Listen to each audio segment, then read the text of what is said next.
మోకాల నొప్పులకు ఎటువంటి సర్జరీ లేకుండా ఎపియాన్ పెయిన్ క్లినిక్ అందిస్తున్న అత్యాధునిక చికిత్స.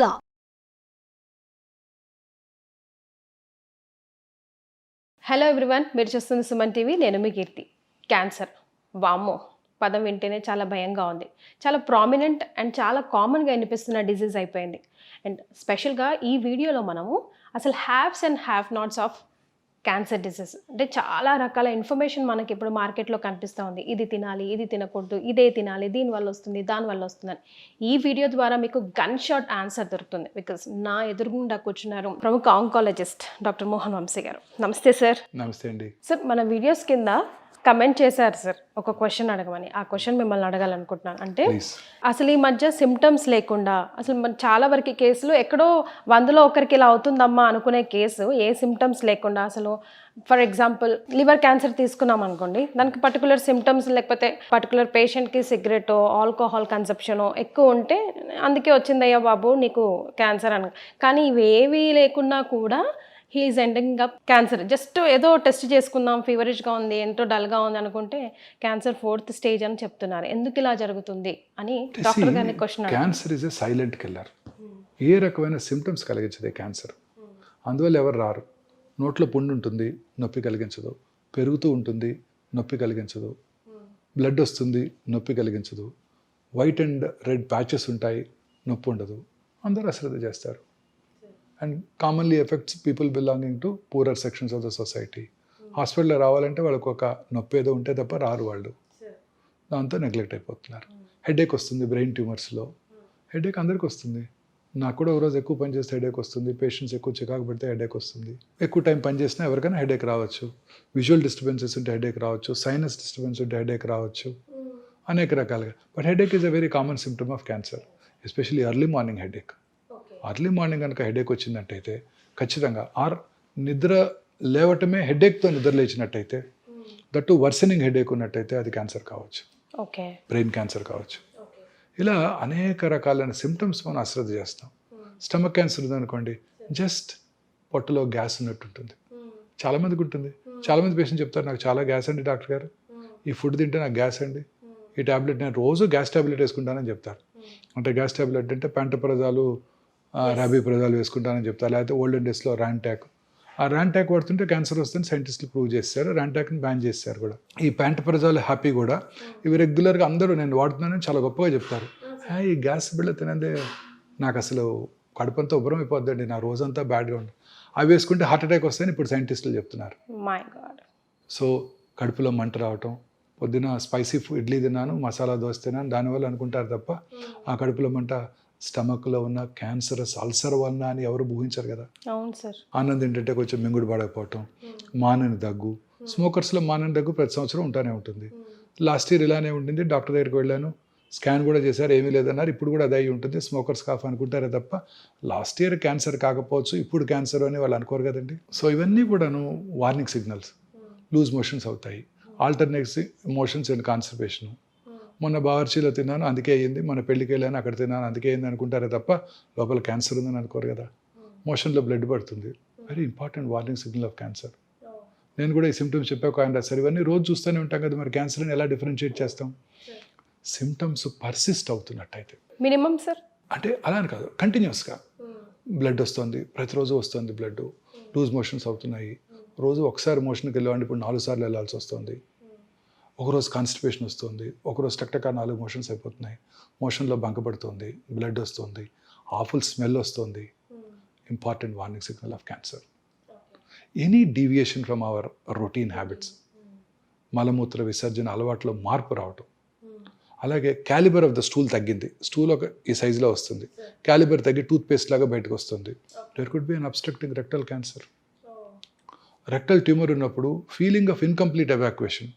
మీరు మోషన్ ఫ్రీగా ఒకరోజు పాస్ చేశారనుకోండి పొద్దున్నే, you will have some very good satisfactory feeling ఉంటుంది కదా, చాలా హ్యాపీ ఫీల్ అవుతావు. మోషన్ ఫ్రీగా పాస్ చేసినా ఆ ఫీలింగ్ లేదు, లోపల ఇంకా మోషన్ ఉన్నట్టుంది. That is a very important warning signal of rectal cancer. అంటే ఆ ట్యూమర్ మన బ్రెయిన్ ట్యూమర్ని మోషన్గా పర్సీవ్ చేస్తుంది. ట్యూమర్ ఉంది రెక్టంలో, what does brain think? Brain doesn't know whether it's a tumour or a motion, solid motion. It still thinks there is some motion inside. ఆ ఖాళీ అనే ఫీలింగ్ బ్రెయిన్కి రాదు.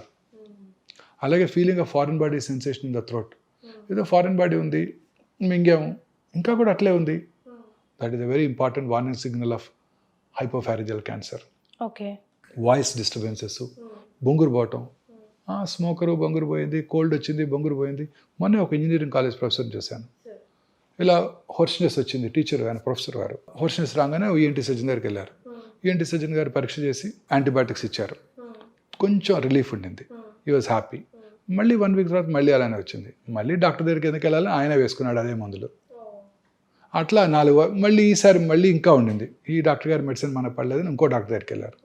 ఆ డాక్టర్ గారు ఏం చేస్తారు, మళ్ళీ ఫస్ట్ కదా ఆయనకి, మళ్ళీ ఆయన ఇంకో యాంటీబయాటిక్ పెట్టారు. అలా ఒక 4 వారాలు 5 వారాలు డిలే అయిపోయింది. స్టేజ్ 1 క్యాన్సర్ స్టేజ్ 3 అయిపోయింది. నేను మొత్తం వాయిస్ బాక్సే తీయాల్సి వచ్చింది ఆయనకి. చాలా కామన్ ప్రాబ్లం ఇండియాలో ఇది. ఒక డాక్టర్ గారు మందులు ఇచ్చినాక తగ్గకపోతే వేరే డాక్టర్ దగ్గరికి వెళ్ళిపోతాం, అది చాలా కరెక్ట్ కాదు. కానీ అంత తొందరగా క్యాన్సర్ అనుకోం కదా. అదే డాక్టర్ దగ్గరికి వెళ్ళుంటే ఆయన ఏమనుకునేవారు, నేను యాంటీబయాటిక్స్ ఇచ్చాను అయినా తగ్గలేదు అంటే లోపలేదో మిస్ అవుతున్నాను, ఎండోస్కోపీ చేసి చూద్దాం అని అనుకునేవారు. ఎండోస్కోపీ చేసి ఉండేవారు, పట్టుకునేవాళ్ళు, అట్లీస్ట్ ఫస్ట్ స్టేజ్లో బయటపడేది. ఇది చాలా కామన్ ప్రాబ్లం అండి ఇండియాలో. ఇది మనం ఒక టెస్ట్ చేసామనుకోండి, కమర్షియల్ డాక్టర్ గారు అనుకుంటారు. ఒక మధ్యన ఒక మంచి ఇన్సిడెంట్ జరిగింది, నాకు బాగా తెలిసిన ఆయన, కొంచెం స్టమక్ క్యాన్సర్, లేట్గా వచ్చారు. ఏంటండి నేను మీకు తెలుసు కదా, ఏంటి సిమ్టమ్స్ అన్నీ మనకి ఆబ్వియస్గా ఉన్నాయి కదా, ఎందుకు లేట్గా వచ్చారన్న. I was very unhappy and I was very angry. లేదండి నేను గ్యాస్ట్రోఎంట్రాలజిస్ట్ని విజిట్ చేస్తూనే ఉన్నాను, వాళ్ళు పట్టుకోలేదన్నాడు. చూశాను ఆ గ్యాస్ట్రోఎంట్రాలజిస్ట్ ఎవరంటే నా క్లోజ్ ఫ్రెండ్. సరే వెళ్ళిపోయినాక ఆయన ఫోన్ చేశాను, బ్రదర్ ఇలా నేను తిట్టుకుంటున్నాడు ఇప్పుడు అని. Immediately he told me, good nothing to worry. ఏమన్నాను, నేను ఓపీకి వచ్చేసరికి 20 మంది ఉంటారు, ప్రతివాడు ఒకటే కంప్లైంట్, గ్యాసు కడుపులో మంట. వచ్చిన ప్రతి వారికి నేను ఎండోస్కోపీ చేశానంటే డాక్టర్ గారు పక్కా కమర్షియల్, గొట్టం వేసి 3,000 తీసుకున్నారంటాడు. సో ఫస్ట్ మెడిసిన్స్ రాస్తాను, తగ్గలేదు, రెండోసారి వస్తారు, మార్చి రాస్తాను, ఇంకా తగ్గలేదంటే అప్పుడు ఎండోస్కోప్ వేస్తాను. మనకి ఎంత అనుమానంగా ఉన్న ఒక టెస్ట్ రాయాలంటే భయంగా ఉంటుంది. ఈ trust between doctor and patients has gone. Why is that happening sir now it is? కానీ చాలా చోట్ల కూడా ఇది ఒక నిజంగా please accept sir. See madam, there are black sheep everywhere, పాలిటీషియన్స్లో కానీ, డాక్టర్స్లో కానీ, లాయర్స్లో కానివ్వండి, జర్నలిస్ట్లో కానివ్వండి. So health is something which you can't afford to mistake. ఒక్క టెస్ట్ ఎక్స్ట్రా రాయాలంటే భయంగా ఉంటుంది, చాలాసేపు కన్విన్స్ చేసి రాయాల్సి వస్తుంది, ఎంతో కన్విన్స్ చేసి రాయాల్సి వస్తుంది. అంటే పేషెంట్స్ దగ్గర కూడా ఇన్సూరెన్స్ లేదు, ఓన్గా పే చేసుకోవాలి, medical cost are going up very high. All these machines అండి what we import cost us in millions. The Petamar what we brought for the first time, it costed us $4 million, 32 crores. On top of it 38% customs tax కట్టాలి గవర్నమెంట్కి ఇక్కడికి రావాలంటే, ఆ machine ఇండియాకి రావాలంటే. They are prohibitively expensive. మీరంతా కూడా పిల్లలంతా కూడా మీరు 50 to 1 crore ఇన్సూర్ చేసుకోవాలి. రాబోయే మెడిసిన్స్ అంతా కూడా ఇదే కాస్ట్లీ ఉండిపోతున్నాయండి. అంకాలజీలో కాదు, మిగతా వాటిలో కూడా అన్నీ కూడా మోనోక్లోనల్ యాంటీబాడీస్ వచ్చేస్తున్నాయి, టార్గెటెడ్ థెరపీస్ వస్తున్నాయి. They are prohibitively expensive, beyond the reach of a rich man, common man కాదు. అండ్ అవన్నీ కూడా మనం ఇంపోర్ట్ చేసుకోవాలి, వాటికి పేటెంట్ లాస్ అప్లై అవుతాయి. మనం India is a signatory to patents treaty that to protect intellectual property rights. దాన్ని GATT treaty అంటారు, general agreement on trade and tariff. 94లో సైన్ చేసాం ఇండియా.